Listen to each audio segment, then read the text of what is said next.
এটা মনে আছে যে আমার মা খুব পছন্দ করতেন মানে এইসব গান। আমার ফ্যামিলি হচ্ছে গানের, তো আমাকে দেখে ডিরেক্টর অর্ধেন্দু চ্যাটার্জি ওনার খুব ভালো লেগে যায়। আমার ফার্স্ট ছবি হচ্ছে যাদের জন্য ঘুষ, তারপর ছুট, প্রতিদান, পরিচ্ছন্ন শহীদ বা প্রচুর। আরেকটা ছবি যা ডিরেক্টর ছিলেন অপর্ণা সেন, সতী, যার হিরোইন ছিল শাবানা আজমি। আমি কঙ্কন ছোট, ওনার সাথে অভিনয় করার আমার সৌভাগ্য হয়েছে এবং পরিবেশন কারবানদার, তার সাথেও আমি ছোটবেলায় তার মেয়ে হয়েছিলাম।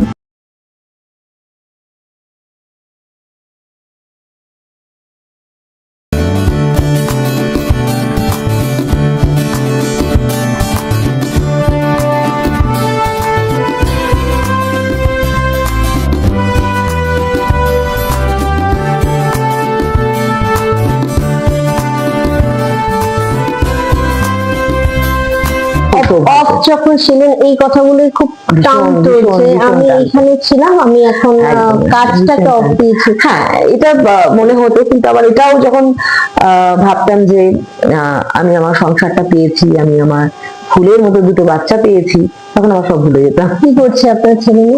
আমার মেয়ে জব করে, ও মাস কম নিয়ে পড়েছে। আমার ছেলে জব করতো, কিন্তু আমার হাজবেন্ড অ্যাকচুয়ালি 2022 নভেম্বর উনি এই পৃথিবী ছেড়ে চলে যান। উনি অসুস্থ ছিলেন অনেক বছর, 2006 সাল থেকে উনি অসুস্থ ছিলেন। তো আমার ছেলে মেয়ে দুজনেই 16 বছর বয়স থেকে জব করে, সেলফ ডিপেন্ডেন্ট বলতে পারো ওরা ছোট থেকে।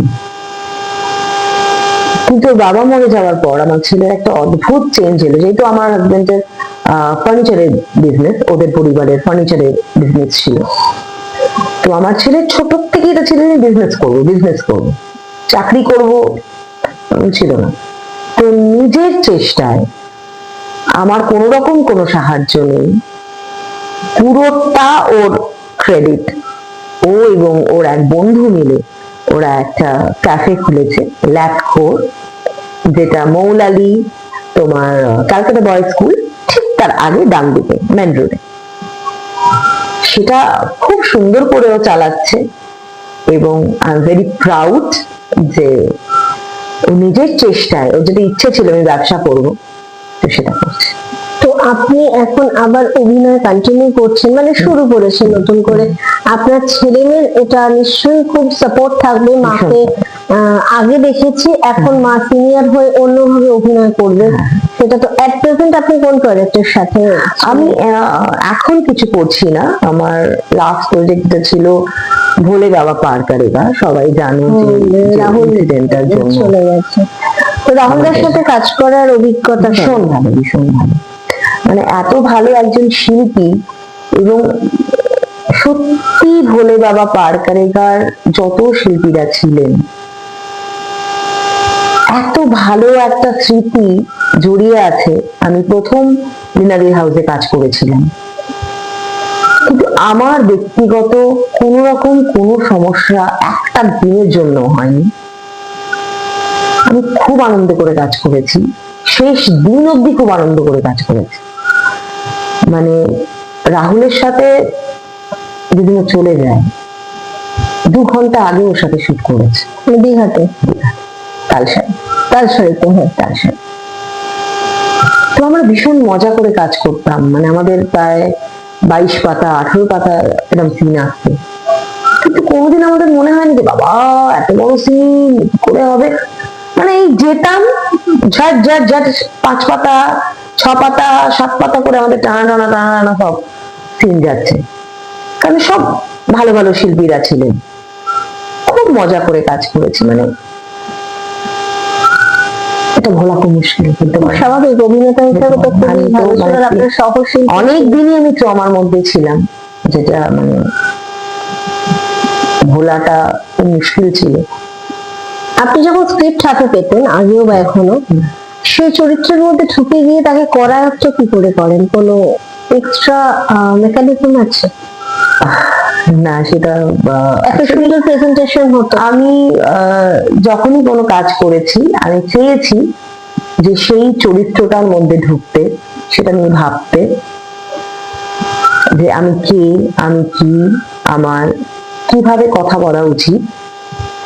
হ্যাঁ, সবসময় পেরেছি তা নয়, নিশ্চয়ই কোনো জায়গায় ভুল ত্রুটি নিশ্চয়ই হয়েছে, কিন্তু তাও আমি চেষ্টা করে গেছি যে আমি যতটা আমার করা সম্ভব সেই চরিত্রটাকে সেভাবে কথা বলা।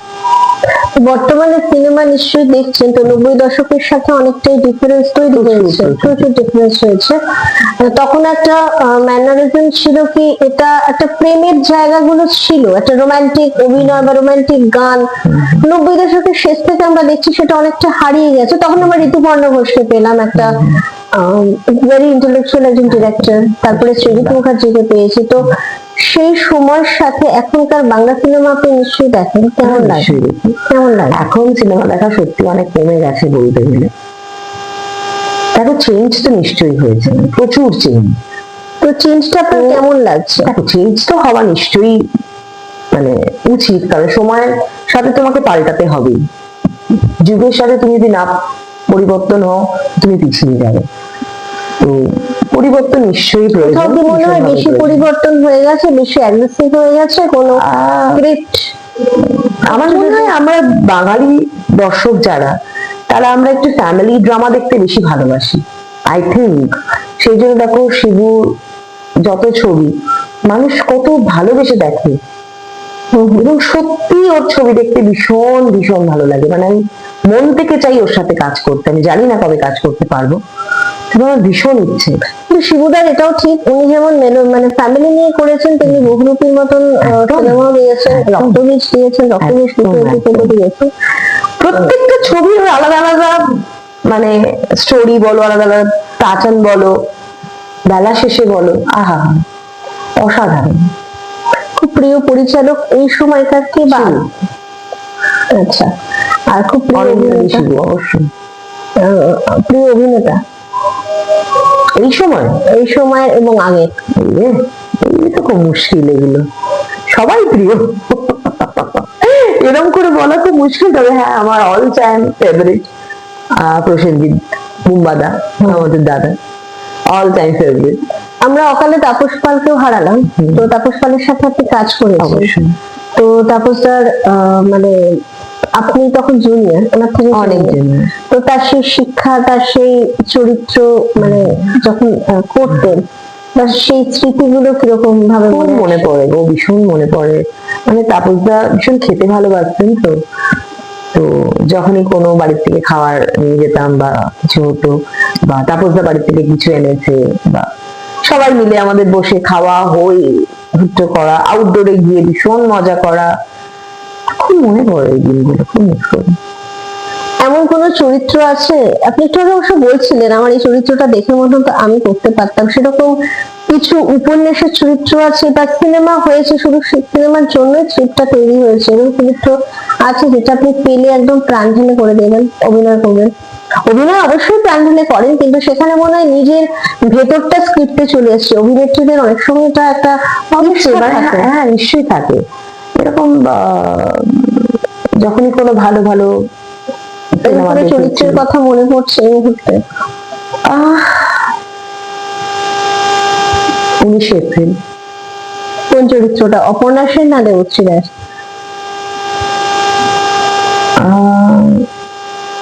দেবশ্রী দাস।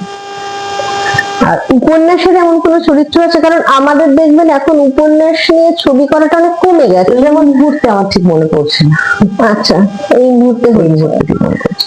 তো আপনি অভিনেত্রী হিসেবে এগিয়ে যেতে চান, নাকি কোন সময় ইচ্ছা আছে ছবি পরিচালনা করবেন? না না না, কোনোদিন ইচ্ছে নেই পরিচালনা করার, কারণ ক্যাপ্টেন অফ দ্য শিপ, তার মাথায় প্রচুর দায়িত্ব, তো অত দায়িত্ব নেওয়া সম্ভব না।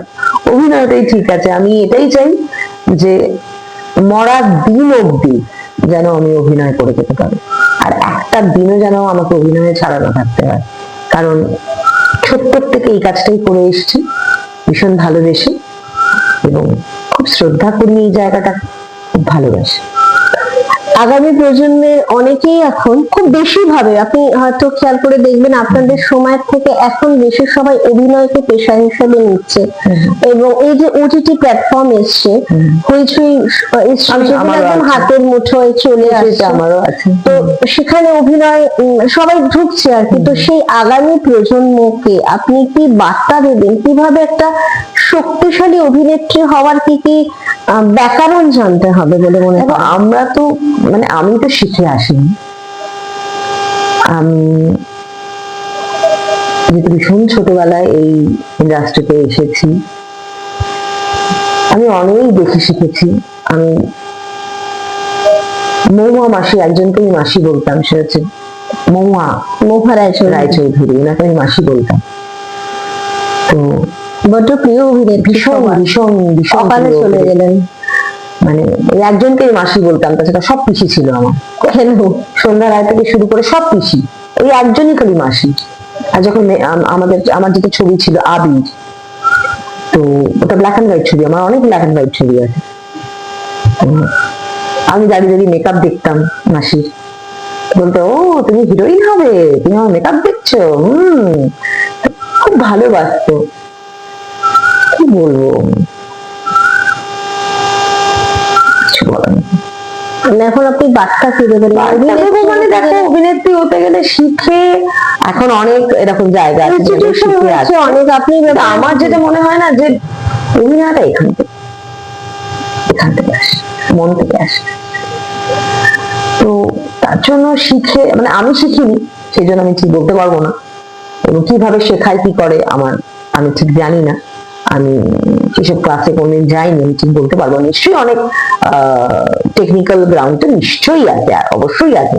কিন্তু ওই যে বললাম, আমার প্লাস পয়েন্ট যে তুমি ছোট থেকে এসেছি, সেটা আমি ছোট থেকে অনেক কিছু অভিনয় ঢুকে আছে, আমি আলাদা করে কিভাবে লাইভ নিতে হবে, কিভাবে ক্যামেরা নিতে হবে, কোন অ্যাঙ্গেলে কথা বলবো, এটা আমি ছোট থেকে দেখতে দেখতে শিখে গেছি। কিন্তু যারা এখন আসছে তাদের অনেক কিছু শেখার নিশ্চয়ই আছে। তো শেখাটা খারাপ তো কিছু নয়, কোনো কিছুই খারাপ নয়, কিছু মানে অনেক কিছু শেখা যায়, এবং ছোটদের কাছ থেকেও অনেক কিছু শেখা যায়। আর অভিনয় না অনেক ধারা আছে, যেমন ধরো যাত্রার অভিনয় একরকম, ফিল্মের একরকম, সিরিয়ালের একরকম, থিয়েটারের একরকম, ওটিটির একরকম, সবকিছুরই কিন্তু আলাদা আলাদা আলাদা আলাদা প্যাটার্ন আছে। তো সেই প্যাটার্ন গুলো তোমাকে অবশ্যই জানতে হবে, তোমাকে শিখতে হবে, বুঝতে হবে, কাজ করতে করতে জানা যায়, তোমাকে দেখতে হবে, তোমাকে জানতে হবে। যেমন আমি এই রবিবারই অনল কাকুলি সেরা জুটি যাত্রায় তো দিদির শো দেখতে গেছিলাম। মানে এবং মানে কাকুলি দিদি এটা বলবো যে উনি কিন্তু যতবারই, মানে প্রত্যেক বছর ওনার যখন এই শো হয় যাত্রা মঞ্চে, উনি কিন্তু আমাকে জানাতে কখনো ভোলেন না। আমি একবার বলেছিলাম যে দিদি তোমার আমি শো দেখতে চাই, তোমার অভিনয়টা আমি দেখতে চাই, তাহলে একদম তোমাকে জানাবো। তাই প্রত্যেকবার কিন্তু আমাকে SMS করে জানাবে যে এদিন আমার শো আছে, আসবি, চলে আসিস। আর আমি ভীষণ চেষ্টা করি সেটা অ্যাটেন্ড করার, কারণ এই দুজনের অভিনয়, পরিচালনা, গল্প, কি বলবো, আমি আমার বলার ভাষা নেই, আমি স্পিচলেস। অসাধারণ অসাধারণ। এরকম যাত্রাতে অভিনয় করা আমি করেছি, অবশ্যই। আমি 8 বছর যাত্রা করেছি, এবং আমার হিট যাত্রাপালা, যেটা আমার প্রথম যাত্রাপালা হচ্ছে সুদীপ ঘোষের সাথে আজকের মির্জাফর।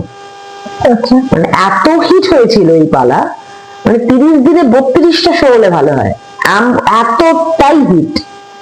এবং সুদীপ ঘোষ ভিলেন ছিলেন, মানে জুতো ছুঁড়ে বেড়েছে ওনাকে, ওনার এই অভিনয়।